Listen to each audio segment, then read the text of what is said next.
berbagai komen, dengan berbagai sikapnya, kita sebagai ahlu Jawa, wong Jawa yang tidak punya apa-apa ini, ilmu juga tidak pati alim, amal juga tidak pati ngamal, kita berani mencaci maki satu saja di antara para habaib, cucu-cucu Rasulullah Shallallahu Alaihi Wasallam, yang mereka tentunya akan mendapat syafaat dari Rasulullah Shallallahu Alaihi Wasallam.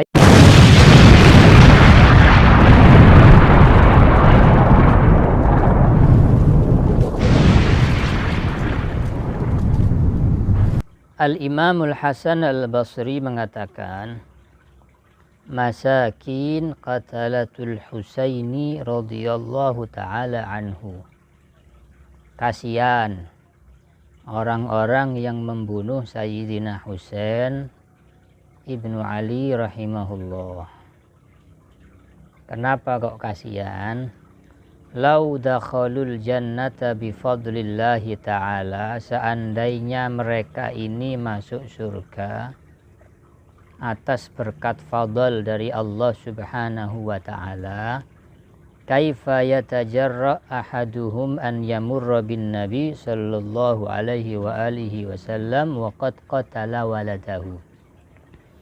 Bagaimana mungkin mereka ini berani berjalan di hadapan Kanjeng Nabi Shallallahu Alaihi Wasallam, sedangkan mereka ini telah membunuh putranya Kanjeng Nabi yang dicintai oleh Kanjeng Nabi.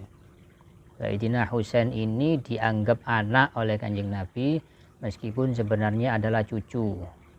Sehingga ulama sepakat keturunannya Nabi itu dari jalur Sayyidina Hasan dan Sayyidina Husain.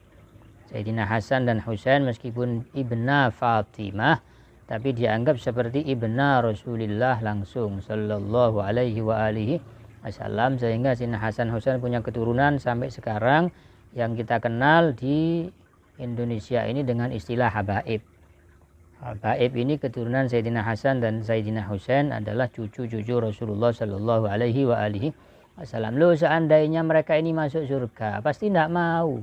Sungkan, berani tidak mereka berjalan ketemu Rasulullah? Malu, karena mereka adalah yang membunuh putra Rasulullah Shallallahu Alaihi Wasallam. Wa wallahi, kata Al Imam Hasan Basri dilanjutkan, demi Allah, lau anna li madkhalan fi qatlihi wa khayyirtu bainal jannati wan nar lakhtartu dukhulan nar.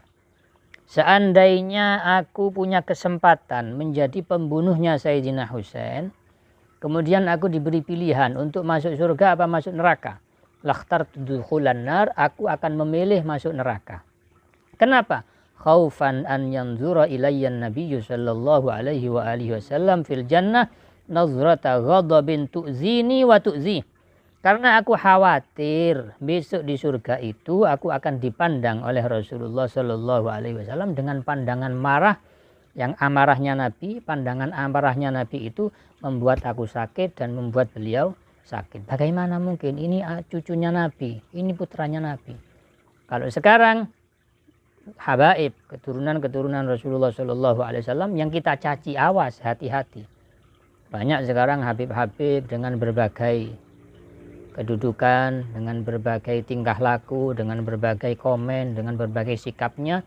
Kita sebagai ahlu Jawa, wong Jawa yang tidak punya apa-apa ini, ilmu juga tidak pati alim, amal juga tidak pati ngamal, kita berani mencaci maki satu saja di antara para habaib, cucu-cucu Rasulullah Shallallahu Alaihi Wasallam, yang mereka tentunya akan mendapat syafaat dari Rasulullah Shallallahu Alaihi Wasallam. Bayangkan, Rasulullah punya syafaat kepada umatnya, yang umatnya saja disyafaati, apalagi cucunya. Kita berani mencaci mereka. Apakah kita nanti kalau masuk surga kemudian bertemu Rasulullah, tidak malu kita sama Rasulullah Shallallahu Alaihi Wasallam? Ini cucunya kita caci maki, kita hina, kita fitnah, kita sakiti, baik menyakiti hatinya atau menyakiti tubuhnya, sedangkan kita mengharapkan syafaat dari Rasulullah Shallallahu Alaihi Wasallam. Kok tidak malu kita ini?